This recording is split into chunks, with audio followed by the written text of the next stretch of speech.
Olha quem tá de volta. Demoramos, mas voltamos. Podcast Faz Teu Nome. Depois de algum tempo parado, estamos retornando agora, num momento muito especial, né? Nessa noite, que vocês irão ter a presença, eu estou tendo a presença, vocês irão ter a presença do meu grande amigo Genildo Júnior, muito conhecido em Santarém e na região toda, em Belém também, que agora ele está nesse intercâmbio Belém-Santarém, né, amigo? É isso mesmo, pra lá e pra cá, né? Fazendo um pouquinho, um projeto em cada lugar, né? Caminhando. Caminhando. Genildo, que sempre foi muito envolvido dentro da igreja aqui em Santarém, da igreja católica, muito conhecido também dentro das universidades. Foi e é um jornalista de nome aqui em Santarém. Então, tenho certeza que vocês irão adorar esse bate-papo de hoje.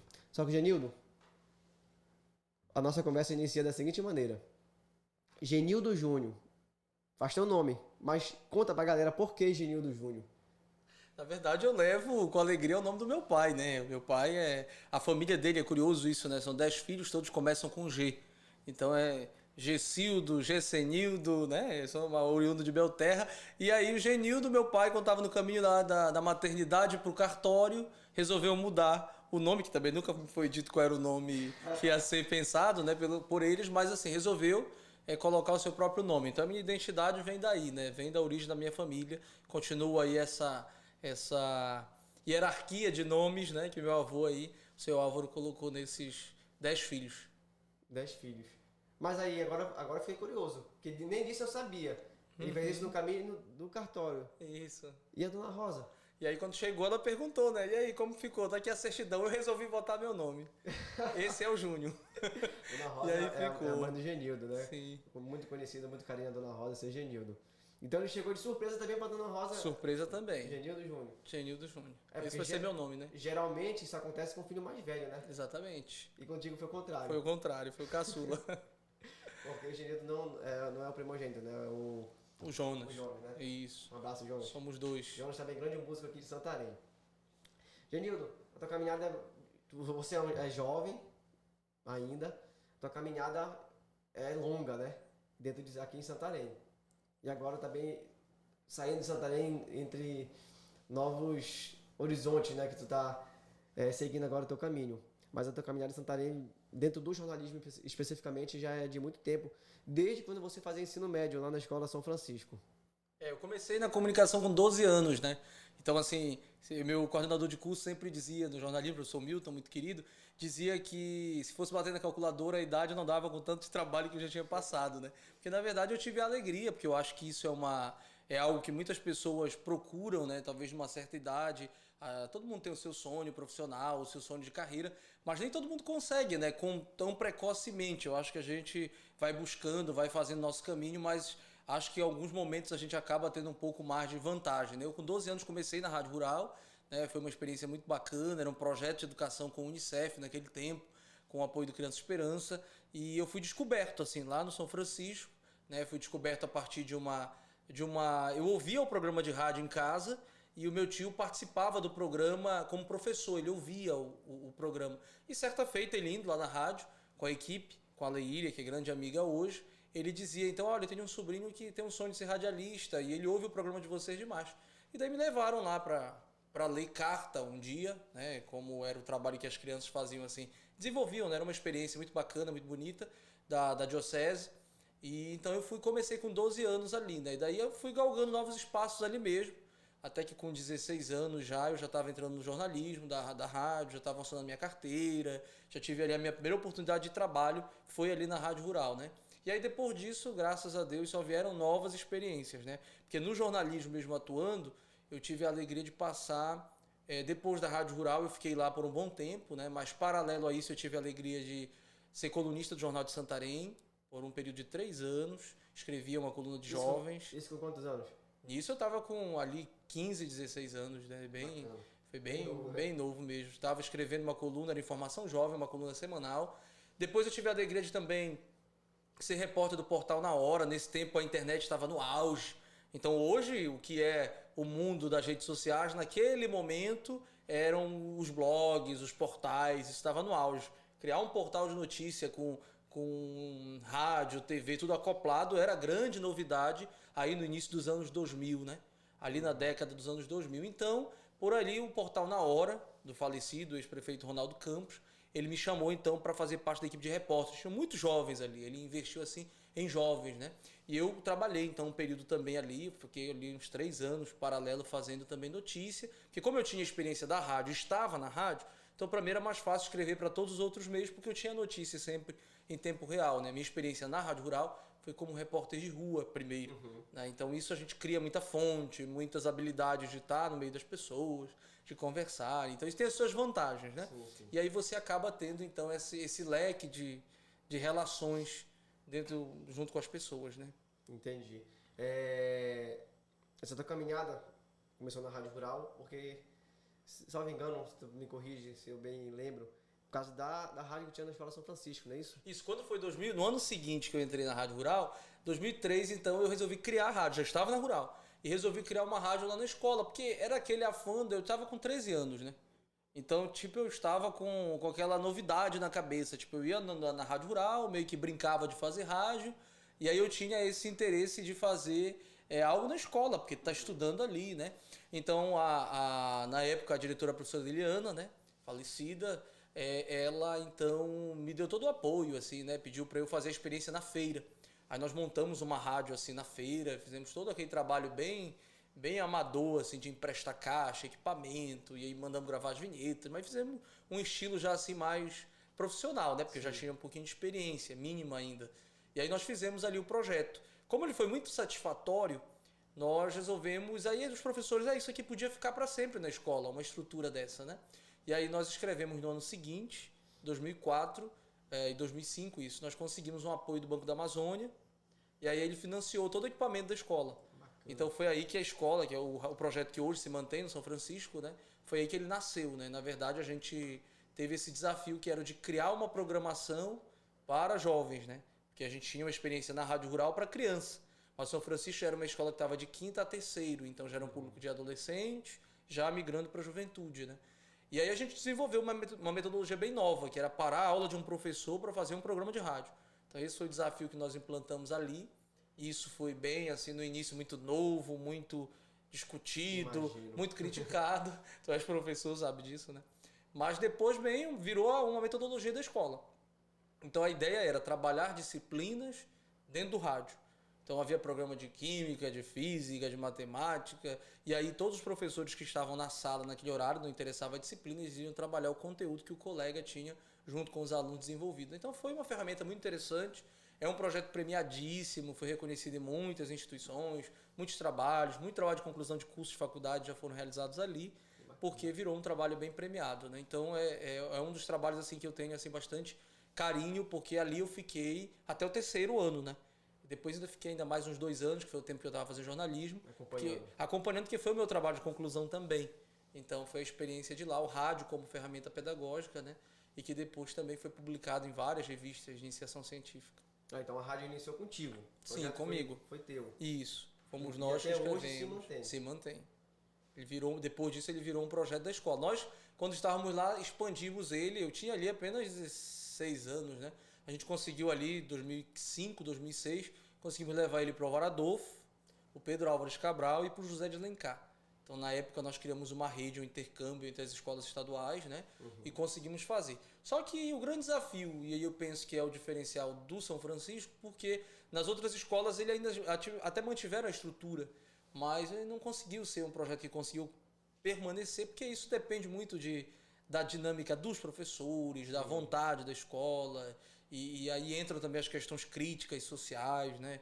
A questão política, porque influencia em tudo isso, né? Você começa a criar conteúdo, e criar conteúdo naquele tempo era mais difícil que hoje, né? Hoje a gente tem mais liberdade, as redes sociais possibilitam isso. Mas naquele período não era tanto assim, né? Tanto que eu lembro que o programa mais polêmico foi sobre a AIDS, até hoje eu lembro isso, sabe? Naquele tempo, ainda falar de métodos, né? Que previnem doenças sexualmente transmissíveis era uma polêmica em sala de aula. Então isso gerou, né, certo problema. Então a gente tem assim várias memórias. Lembro que a música da Rita Lee na época, Amor e Sexo, né, são curiosidades assim que eu acho que vale a pena destacar. Estava no auge. Esse é o nosso objetivo. E Amor e Sexo foi o grande problema de um programa, né? porque ela dizia, né, que amor, é um livro, sexo é poesia, e ela faz todo um poema naquela música, mas você precisa saber interpretar, né? Então essas ferramentas, elas existem na sala de aula, e hoje eu acho que é um tempo novo. Então eu não visitei mais o projeto, já faz um tempo que eu não tenho ido lá, assim, por questão de tempo mesmo, de vir em Santarém sempre nas férias, depois veio a pandemia, né? Mas acredito que continua, né, sendo uma grande bandeira da escola, porque entrou no projeto político-pedagógico. Então, a cada ano, a escola até nomeia um professor que é o coordenador do projeto, né? Então, isso ficou realmente bem marcante. Então, Genildo, agora eu vou te dar uma dica. Você, como o criador do projeto, agora volte lá e faça a nova versão, né? Nova versão. Coloca o podcast dentro da escola. É verdade. Já pensou um podcast falando também sobre disciplinas, como foi a tua ideia da rádio? Seria a evolução, né? É a evolução da rádio, para né? uma nova tecnologia, né? Que interessante seria. Verdade. É uma ideia que, inclusive, eu já tinha conversado também com uma outra pessoa de uma outra instituição, que ela falou dessa ideia de colocar dentro da escola um podcast para falar de cada disciplina, Sim. da dificuldade dos alunos, dos professores. Sim. E é uma ideia, eu acho... É porque agora o ambiente é virtual, né? Virtual. E não tem como a gente fugir mais desse cenário, né? As novas tecnologias vieram para ficar, né? E isso não vai retroceder. Não vai retroceder. E você agora pode, de fato, afirmar que o mundo é virtual, né? Sim. Mas depois a gente vai chegar lá. Depois a gente chega lá. Vamos por subir a escadinha aqui devagar. Vocês vão entender mais lá na frente. Então, a tua vivência da rádio e dentro da igreja, né? Que pelo que rádio rural sim, ligada à igreja e à escola também, né? E a escola também, né? Naquele tempo mais forte ainda, né? Mais forte ainda. Que era pela diocese, né? Exatamente. Então tu sempre teve toda uma base relacionada à igreja. E aí nesse tempo ali eu fiquei, né, na rádio então nesse período, e quando eu estava ali terminei meu ensino médio com 17 anos, né? Então, terminando o ensino médio, a primeira curiosidade que vem na jornada é que eu tinha o sonho de ser padre. Então, ali em 2006, né, 2007, eu procurei o padre Gilberto, que era o diretor da rádio naquele período, e o padre Gilberto Sena, então eu comuniquei a ele, disse, padre, eu vou precisar sair porque eu estou agora querendo fazer uma nova experiência. E o Gilberto foi um grande assim, estimulador da minha, porque eu não imaginava, não queria fazer jornalismo, tá? Uhum. Isso embora eu estivesse vivendo dentro da área da comunicação, mas eu não me via com esta formação, eu numa sala de aula, estudando mais sobre isso, né? Então, para mim era um fato, como você que está ali na educação física, que é a tua área, por exemplo, e está jogando bola. O menino gosta de jogar bola, não significa que ele quer ser jogador, né? Ele apenas gosta naquele momento, mas pode ser que também seja. Então, são duas vertentes, né? E assim eu caminhei, mas eu não pensava em fazer jornalismo.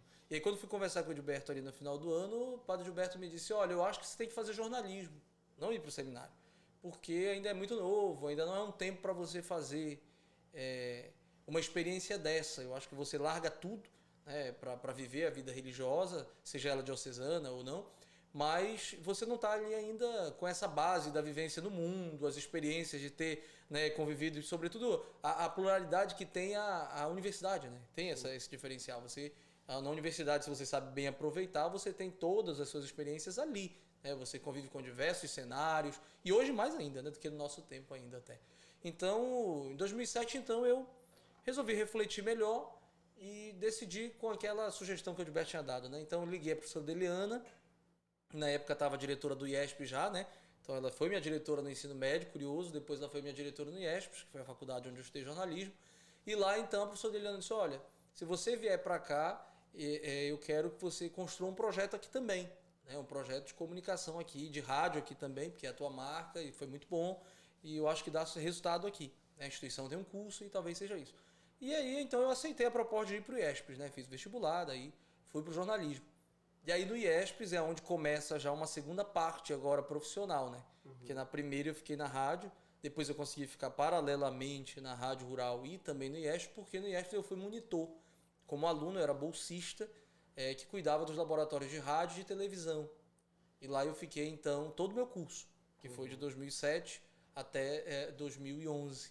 Fiquei cuidando então dos laboratórios de rádio e televisão, que foi onde eu aprendi bastante, porque aí quando foi em abril, por pedido da direção, eu fui então cuidar desse projeto, que é o da rádio lá, né, de uma rádio universitária.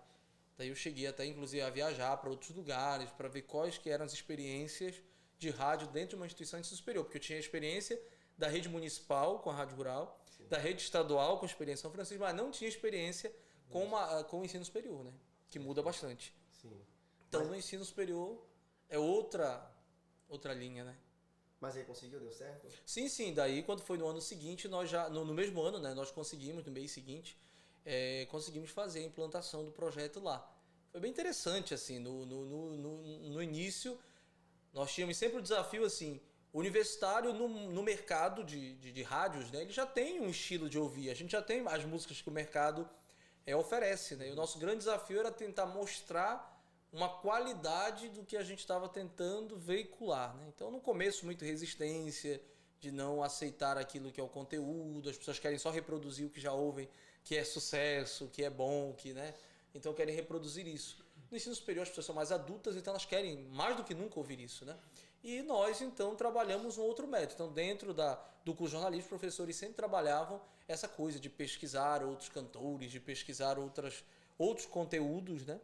E a partir da formação, então, fazia. Então, lá foi essa experiência que depois, né, já no novo momento, ela culmina com a minha formação, né? Eu concluí o meu curso ali no final de 2011. E em 2012, então, eu já passei a ser o assessor de comunicação da Fundação Esperança, né?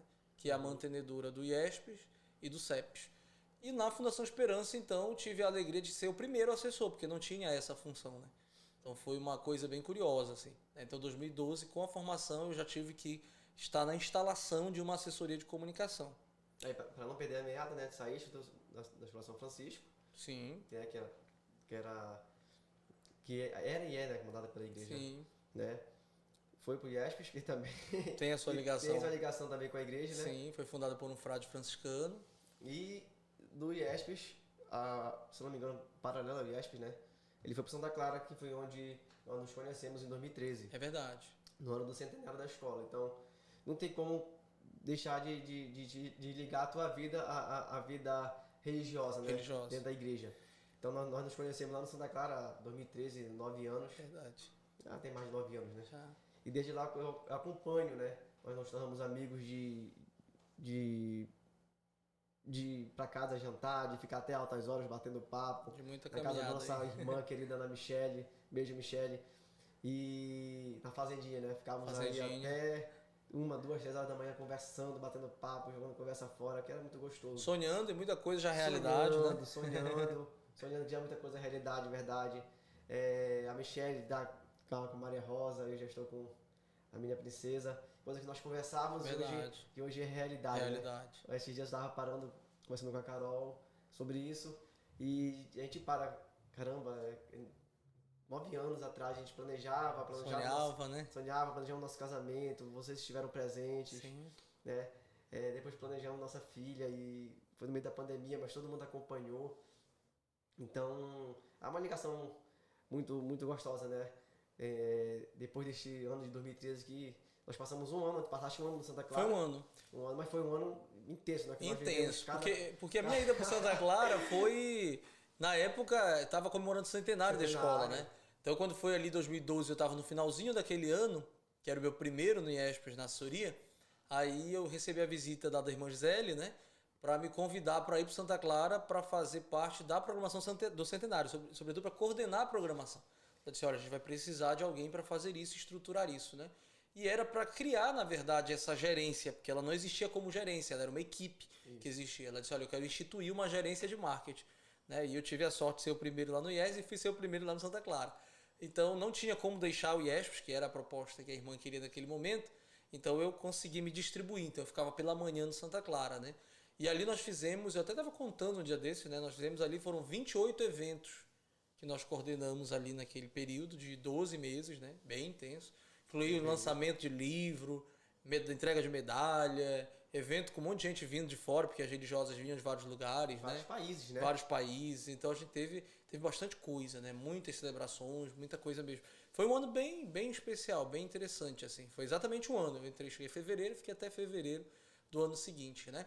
e foi na paralela, porque daí eu fiquei no IESPES, né, nesse trabalho que eu tinha na assessoria de comunicação e depois fiquei lá. Nessa paralela, Rangel, só para destacar como curiosidade, tipo, eu passei com várias outras experiências, né? Sim. Eu tive experiência, passei um período na TV Amazônia, sempre cobrindo férias, porque daí a galera, na comunicação, todo mundo é parceiro, né? Então fiquei um período, cobri Sírio pela Guarani, fiz experiência no Amazônia Urgente ali na TV Amazônia, Férias da Monique, tive experiência na TV Encontro, apresentando um programa que era da Polícia Militar por um período também, tudo nesse meio tempo. Né? Nesse meio tempo também fui assessor de comunicação da Prefeitura de Santarém, fiquei na Secretaria de Educação por um período, fui cerimonialista da Prefeitura por um tempo, apresentando obras e essa coisa toda. Então fui acumulando, né, nesse período. Como o padre falou, se somasse, o cara tem mais de 100 anos. Aí se for somar na paralela, né?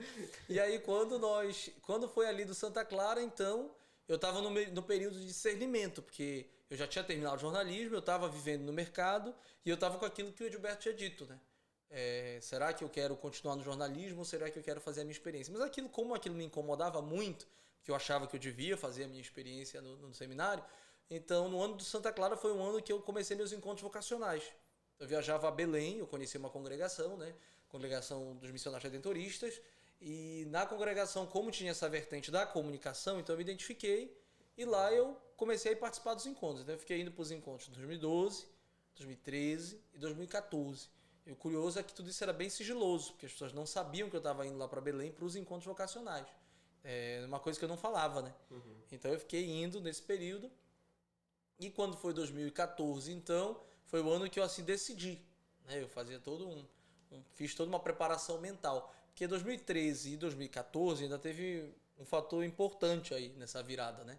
Que no mesmo tempo que eu estou no Santa Clara, eu fui convidado para dar aula no curso de jornalismo, né? Terminei a pós-graduação e virei docente do curso. Então, para mim, era algo muito novo e muito especial, porque eu me identifiquei muito com a vida acadêmica, né? Então, eu fui para a docência.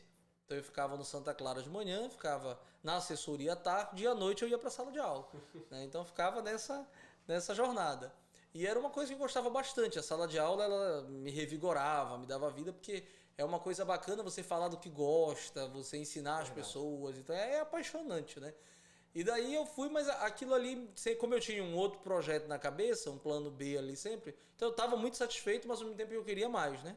Então eu fiquei em 2013, fiquei em 2014, e quando foi em abril de 2015, então ali, 1º de abril, no dia da mentira, aniversário do meu pai, eu rompi um ciclo, né? Eu fechei um ciclo, né? Que era a saída daqui, que foi quando eu resolvi deixar Santarém para fazer a minha experiência que eu achava que devia fazer, que era na vida religiosa.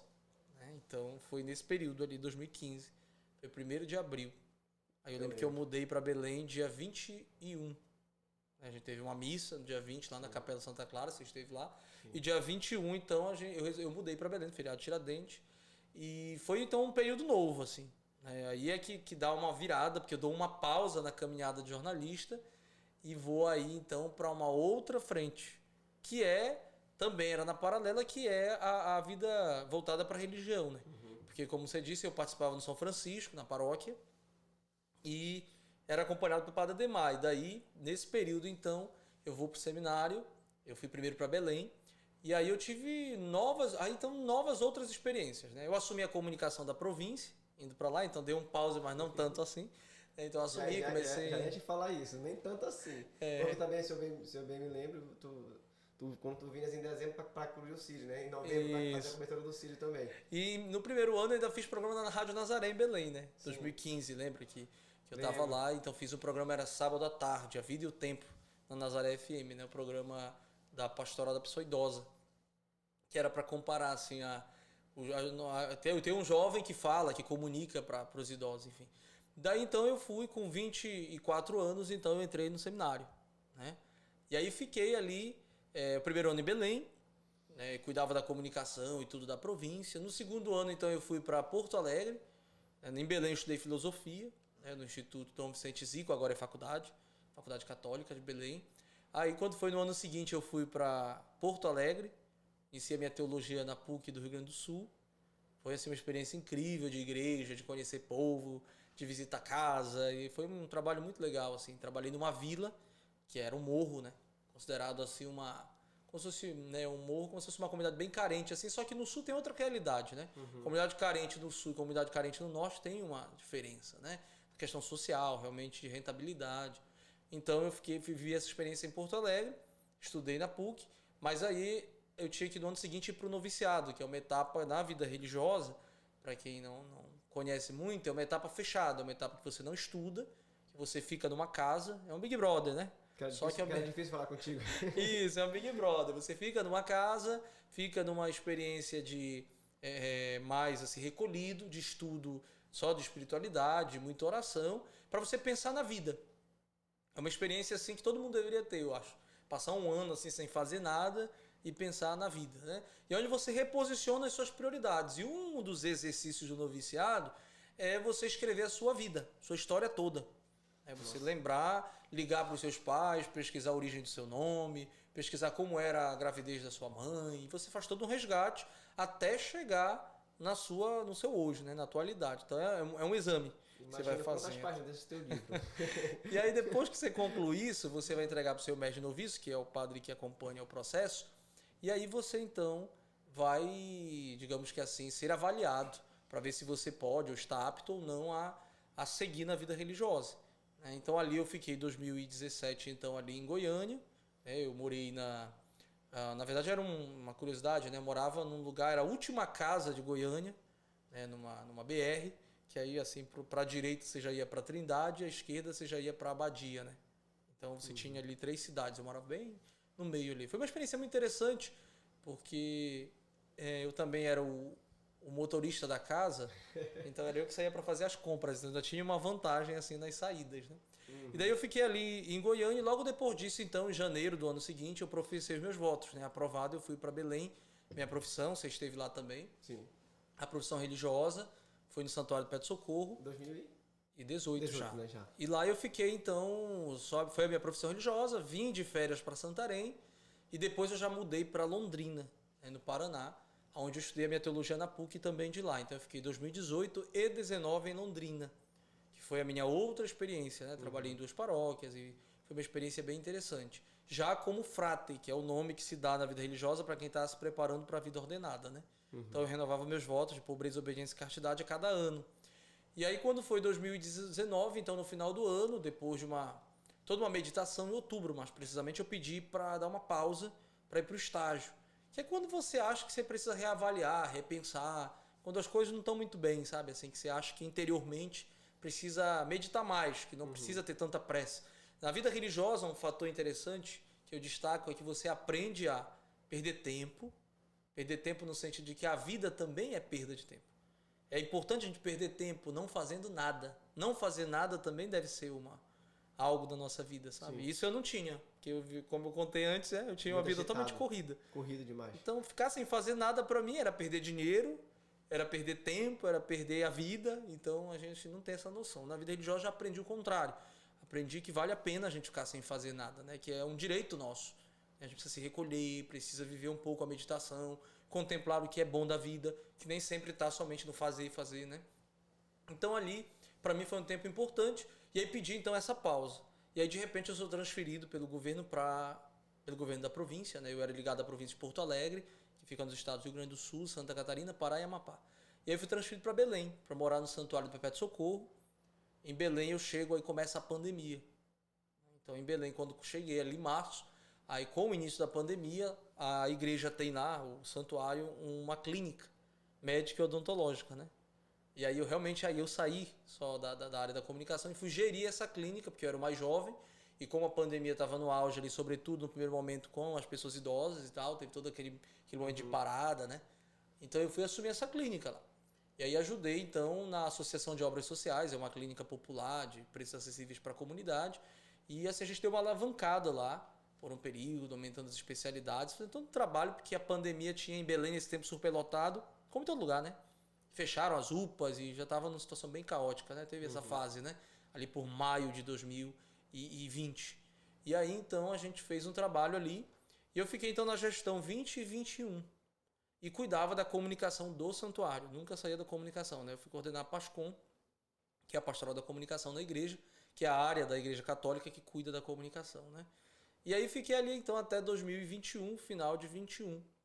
E no início de 22, então, ao voltar das férias, né, no início desse ano, agora em março, então aí eu pedi então para sair, né, pedi para dar um tempo, para que pudesse então, tendo vivido essa experiência, tendo discernido, então eu pedi realmente para deixar a vida religiosa consagrada. Então aí é que faz a mudança de página. Muita gente tá sabendo isso agora, aqui por nós.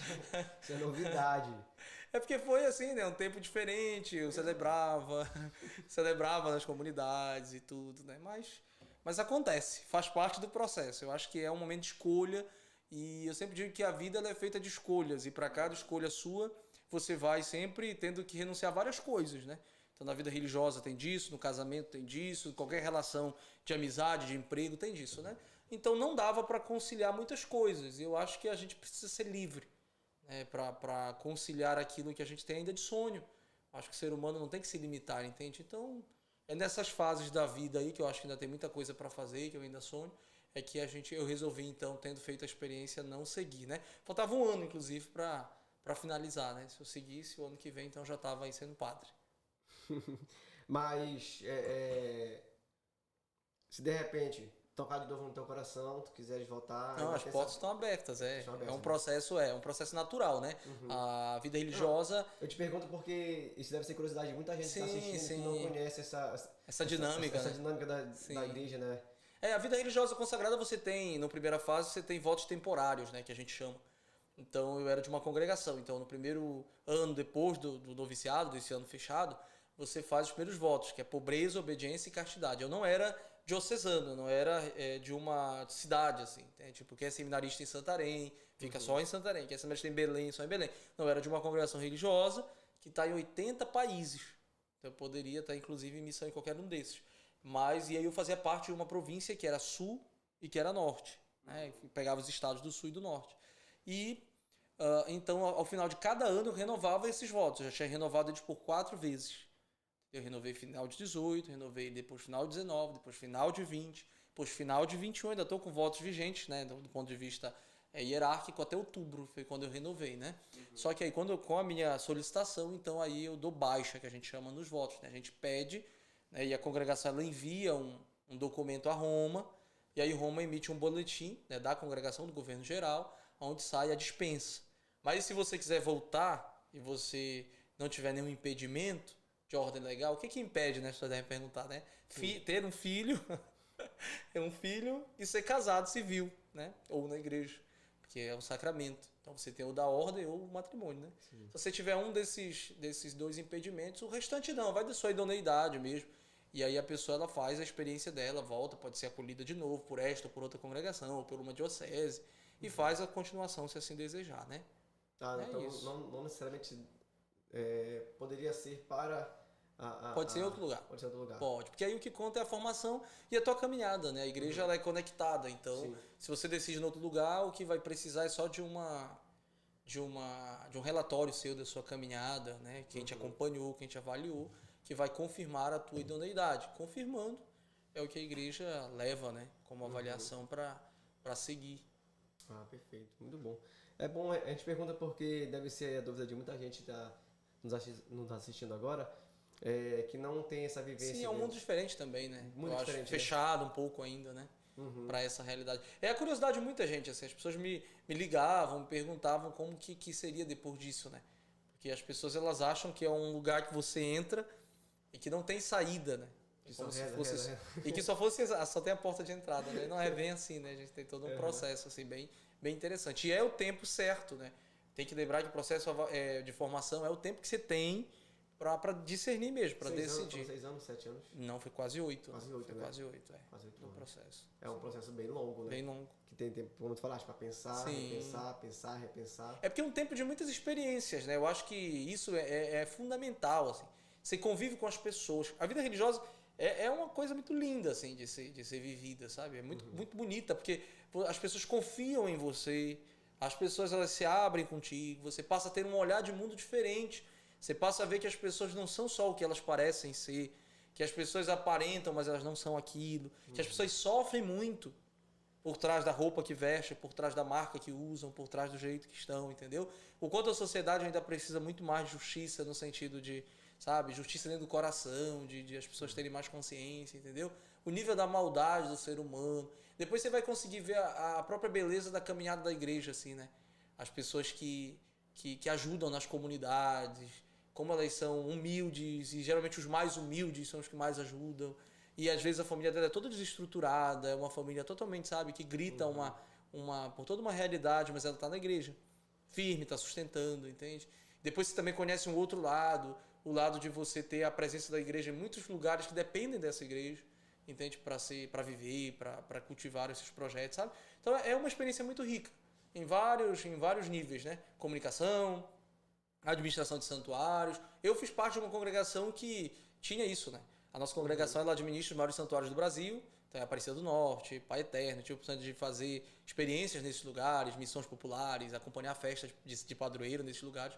Então, assim, as grandes devoções estão hoje sobre a coordenação dessa congregação do qual eu fiz parte, né? Então eu tive uma oportunidade, assim, graças a Deus, viajei em muitos lugares pregando missão, assim, no sul do Brasil a experiência foi muito grande. Conheci Santa Catarina, conheci Rio Grande do Sul, Paraná, pregando missão. Um outro jeito de ser igreja diferente do norte, né? Mas com toda a sua beleza também. Então é uma experiência muito bonita, vale a pena, assim. Certamente foi um tempo muito rico. Só para reforçar para o pessoal que está assistindo, era Redentoristas, né? Redentoristas, missionários redentoristas, isso. Que é o nome mesmo, é Congregação do Santíssimo Redentor, né? Mas popularmente são os missionários redentoristas. Certo, que usam para quem não conhece por nome, mas que usam a roupa preta. A roupa preta, né? A vestimenta preta. A devoção do Perpétuo Socorro, né? No Brasil, as novenas, essa coisa toda. Vem daí. Tem a TV, né? TV Pai Eterno. TV Pai Eterno, né? Que cobre, né? Que faz tudo. Perfeito. Agora, eu imagino a experiência, tu falaste em vários tipos de experiência, agora a experiência do próprio Will, né? De se conhecer, de se entender nesse período, né? Como tu falaste, passaste um ano fazendo a tua história e com o passar do tempo tu foi te conhecendo mais ainda, foi vivendo um momento de conhecer a si mesmo, né? Eu acho que essa deve ser a experiência mais difícil e a mais bonita, né? Ela é dolorosa, né? Porque na verdade a gente entra, eu sempre digo que o ser humano entra em conflito consigo mesmo quando ele para fazer esse tipo de experiência, né? Nós não somos acostumados no silêncio, o silêncio ele nos incomoda, nós não somos acostumados a nos confrontar, entendeu? É difícil você olhar para os seus erros e compreender, e um dos desafios é você morar numa casa com muitas pessoas, onde essas pessoas não são nada para você, do ponto de vista sanguíneo, né? Sim. Ou seja, você não é família deles de sangue. Então eu morei, por exemplo, primeiro ano com 8, o segundo ano morei com 9, depois o terceiro ano, já no meu noviciado, 12, depois da minha teologia foram 18. Né? Então grupo assim, gente de tudo que é lugar, com várias experiências de família, com várias experiências de fé, de crença, entende? Do que acredita, do que celebra, jeito de celebrar, entendeu? Então isso vai enriquecendo muito para você aprender que o diferente também é amado por Deus, para você aprender que o diferente você não tem que questionar e aceitar, para você entender que ninguém é igual a você, a sua ideia não precisa prevalecer, a sua realização não é só pessoal, mas tem que ser o que o outro pensa. Então essa vida comum eu acho que é um ganho interessante, porque isso te ajuda. São essas experiências aí que te confrontam, né? Você vai olhar para dentro de si e vai dizer, meu Deus, mas o que eu estou fazendo da vida? Olha a vida daquele, olha como eu reajo diante da minha. Não tem problema nenhum. Então você começa a diminuir seus problemas, começa a ajudar mais as pessoas a enxergar, a olhar, tipo, né? Meu Deus, mas tudo pode ser muito diferente, né? Então é uma oportunidade muito gigante para esse tipo de autoconhecimento, né? Para você fazer essa experiência. Depois, pela vertente de olhar a espiritualidade e olhar também o ser humano, né? Então a nossa formação, assim, a base da psicologia é também enorme, né? A gente consegue fazer um caminho bacana de olhar para o ser humano. Nós não somos só fé, mas também não somos só razão e nem somos só emoção, né? Então nós somos um conjunto. O ser humano não tem essa divisão, né? E isso é bonito a gente parar para olhar e parar para enxergar nos outros. Porque depois a gente, do ponto de vista da formação, nós somos treinados para essa identificação do outro, né? Para a escuta e para o aconselhamento, né? Então é um caminho que é necessário. E você aprende isso para a vida, então, né? Porque você não precisa só aprender para servir ali, né? O que eu trouxe comigo vai ser para a vida inteira, né? Como te falei, eu te conheço desde 2013, então eu acompanhei essa tua caminhada aí, essa tua vida, né, religiosa, tu mandava mensagem, a gente conversava. Quando tu vinha a Santarém, a gente sempre Sim. nos encontrávamos, né? E eu acompanhei junto com a minha esposa esse teu caminhar aí, né? E agora tu fizeste a opção, né? Então, imagino que não foi de uma hora para outra, tu viveste isso aí, com certeza, como eu te conheço, tu deve ter vivido uma angústia muito grande por muito tempo, Ah, sem dúvida. né, para chegar nessa tua decisão. E agora tu tá com novos projetos, né? Genildo Santarém, Genildo Belém. Belém, Santarém, Santarém, Belém, né? Então, fala um pouquinho pra gente. Na verdade, foram 2 anos. Esses 2 anos aí da pandemia foram anos e foi muito assim, Decisivo. muito decisivos e foi bem legal porque foi um ano exatamente de recolhimento de novo, né? Porque eu ia pra clínica e tudo, mas em casa, e sempre em casa, que não podia sair, né? Então era aquele tempo que eu tive pra isso. Mas assim, os novos projetos agora, né? Depois da minha saída, então eu tô com grandes expectativas assim, né? Tô desenvolvendo um trabalho que é esse que eu tô desenvolvendo mais assim em Belém, que é voltado para uma mentoria. É uma das coisas. Quando eu saí, eu tinha sempre uma preocupação assim: o que eu vou fazer para me distribuir o meu conteúdo, para me falar para as pessoas? Porque assim, eu sempre recebia muita gente, eu atendia muita gente, conversava com muitas pessoas e eu tinha um feedback muito bom na vida religiosa do aconselhamento. Eu tinha um feedback muito bom de pessoas em relação à pregação, porque eu pregava, celebrava novena toda terça-feira, né, no santuário, celebrava 6, 7 novenas. E a pregação era um ponto forte da novena, né? Então tá lá no YouTube ainda do Santuário, tem muitas das nossas. E eu recebia muito feedback isso do povo, e sem vaidade, né? Que eu sempre fui muito tranquilo com relação a isto. Mas eu fiquei pensando, poxa, eu acho que é desperdício eu pegar isso e só dizer assim, não quero mais, né? Porque eu acho que o tempo de formação e o próprio investimento que as pessoas fazem. Então aí surgiu a primeira ideia, que foi eu fazer um trabalho. Eu tenho colocado alguns conteúdos gratuitos no Instagram, e estou querendo fazer então esse trabalho de ajudar as pessoas a falarem em público, né? Como a minha formação é teológica, então eu não tenho muito a minha base para trabalhar essa parte mais do aconselhamento. Então eu vou trabalhar com as pessoas o jeito de falar em público, as habilidades, né? Desenvolvi todo um método de que para falar em público não é preciso ter técnica, mas é uma habilidade que a gente desenvolve. E a partir disso, então, eu vou trabalhar os sentimentos, trabalhar, né, toda essa área das pessoas que prendem as pessoas a falar em público. As pessoas não falam em público não é só porque você não quer falar. Ah, é tímido, não sabe falar em público. Não é só isso. Mas existem várias coisas, né? Existem ansiedades, existem medos, existem, às vezes, bloqueios que você traz consigo desde a sua infância. Existem várias reações, entende? Existe um sofrimento. Você é uma pessoa tão triste que não consegue expressar um outro sentimento. Então, existem muitas coisas. E aí, então, a minha ideia é trabalhar um pouco isto, né? E, primeiramente, no ambiente virtual, porque não tem como fugir disso agora. E depois, quem sabe, trabalhar isso presencial. Paralelo a isso, então, aqui em Santarém, estou voltando agora também para a área acadêmica, né? Então, agora, a partir de julho, eu devo estar voltando, então, agora para a Universidade da Amazônia, para o UNAMA, Centro Universitário da Amazônia, é a minha nova empreitada, né, para o curso de jornalismo, né? Então, devo estar agora, a partir de julho... Em primeira mão. A partir de julho, então, eu devo estar aí, né, assumindo a coordenação do curso e somando esse projeto à minha experiência, né, ao trabalho, ajudando outras pessoas que têm o desejo de ser jornalista, que acham essa área bacana, bonita. Então, eu vou estar voltando para a vida acadêmica, né? E aí eu digo sempre que a perninha é lá em Belém, porque eu tenho, então, esses projetos para continuar lá e tenho, então, esse projeto para tocar aqui em Santarém, né? Paralelo a isso, também tem o mestrado que eu estou fazendo, Sim. que é isso, desde o ano passado eu estou nesse mestrado da Universidade Federal do Pará, que é em Ciência e Meio Ambiente, e eu continuo fazendo as disciplinas lá em Belém, né? Então, por isso eu preciso também continuar para terminar, né? Então, são esses os novos projetos. Eu assim... Como depois da vida religiosa, a minha grande paixão na comunicação é a vida acadêmica, eu amo os meios de comunicação, mas a vida acadêmica, para mim, ela é algo muito prioritário, é algo que eu gosto muito de fazer, sabe? Dar aula, né? Então, eu quero realmente voltar para esse universo e estou voltando, então, para essa experiência. E tu tens todo como eu posso dizer...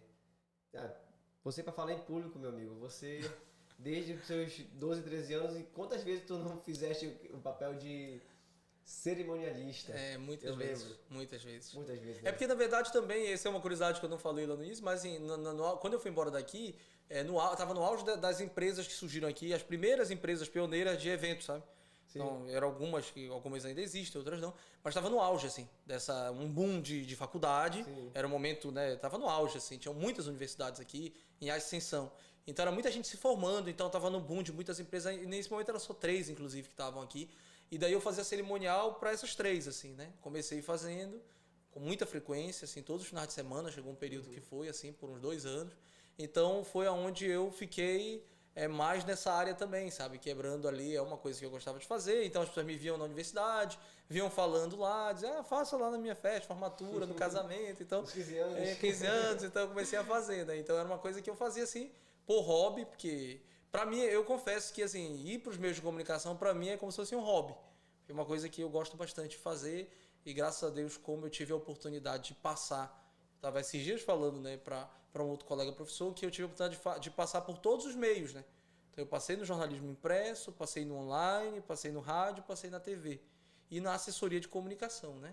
Então, assim, do universo do jornalismo são praticamente todas as áreas, né? Fui na assessoria de comunicação privada e da pública, né? Então eu tive assim um pouquinho de cada experiência ali em cada área, né? Aí se me perguntar qual é que mais gosta, eu amo rádio, né? A minha primeira, mas não é o rádio, não foi no rádio que eu passei maior tempo, né? Onde eu me especializei. Eu me especializei em comunicação corporativa, em administração de crise na área empresarial, né? Então é nessa área mais que eu estou, né? Mas gosto muito de todas as áreas da comunicação e é o que realmente gosto de falar. O Genildo ele sempre foi uma pessoa muito, muito intensa. Só pra... É verdade, tá entregando. O Genildo me ligava, Rangel, tu tá onde, meu amigo? Eu falei, tô em casa, Genildo. Cara, eu preciso de alguém pra fazer uma entrevista agora. Aí eu falei, cara, só vou tomar um banho. Tá, tô aqui na frente da casa te esperando já. É verdade. E ele tava vendo, eu olhava a janela e tava na frente de casa me esperando pra dar entrevista. É verdade. É porque assim, a comunicação você vai aprendendo isso, né? Tipo, você precisa ter muita habilidade e as fontes é que contam, né? Então, ou você tem as pessoas certas para falar sobre determinados assuntos, ou você vai deixando passar, né? Então é a hora. Aí ele tava na rádio fazendo a cobertura do Ciro e ele me ligava. Tá fazendo o quê? Eu falei, nada, ouve a rádio aí. Vou mandar um abraço pra ti. Aí ele mandava um abraço pra mim. É verdade. Mandava um abraço pro meu pai lá em Castanhal. Foi uma experiência boa. Muito bacana, né, cara? E na rádio sempre, como eles sabem que eu gosto, né? Sempre que vem a Santarém, então sempre alguém convida, sempre tiro o programa, faço horário, cobertura de férias. Nos primeiros anos que eu estava no seminário, sempre acontecia muito. Sim. Eles ligavam, né? Sempre, Genildo, qual é o tempo que você vai vir de férias? Olha, a gente vai dar férias pro fulano, não tem como você cobrir, né? Então, é sempre uma experiência que eu nunca perdi o gosto, porque sempre estive junto. Quando né? ele me falou que tava vindo a Santarém, eu falei, vamos gravar. Não foi? É verdade, logo que eu falei.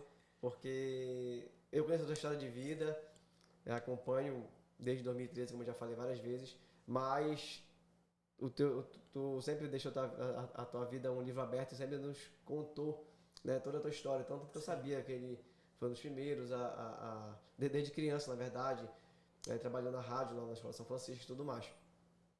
E quando você falou que vinha, eu falei, não, falei pro Júnior, já tem uma pessoa pra gente gravar, né? Nosso podcast, ele não tem patrocinador, não tem... eu e o Júnior. É um sonho nosso, uma ideia nossa, então não é sempre que a gente consegue gravar, né? A gente tenta, mas às vezes acontecem os imprevistos, né? De não dar para o nosso entrevista não, para o nosso bate-papo, a gente chama de resenha, a nossa conversa. Sim. Como a gente sempre fez, né? Então por isso que é um negócio mais descolado, mais bacana mesmo, porque ele não tem a formação de jornalista. Então é um bate-papo, uma conversa, né? E o Júnior, tem um amigo meu vindo da Santarém. Eu acho que esse que é o bacana, né? Porque o formal já é feito, né? Cara, já tem quem faça. Então é o informal que a gente... Informal. E tá na moda informal, né? Sim. Tá na moda informal. Tirar um pouco daquela formalidade, tá ali todo mundo arrumadinho, bonitinho ali. Tô de bermuda aqui, tô de sandália. Então, tirar um pouco dessa formalidade. Então essa sempre foi a nossa ideia inicial. E falei, a ideia é entrevistar nossos amigos. Então, gente nossa. Sim. Né? Comecei com o Romy, fui com a Amanda, com o João, que esteve aqui presente, que estudou jornalismo lá em Manaus, né? Entende muito de futebol, ele chegou a jogar profissionalmente. E ficamos um tempo parado agora. Quando você falou que vinha, eu falei, não, vai voltar com o Genildo, porque eu conheço a história do Genildo, ele tem muito a nos contar.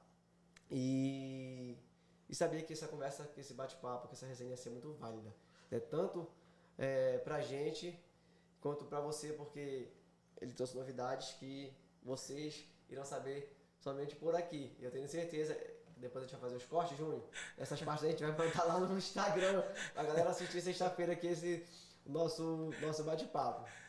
Mas é isso, foi uma alegria. Eu também fiquei bem feliz, assim, quando eu vi a primeira vez, eu cheguei a assistir, o primeiro que eu assisti foi do Home, né? Isso. E eu achei, assim, bem interessante, né? O Home também trabalhei com ele de Santa Clara.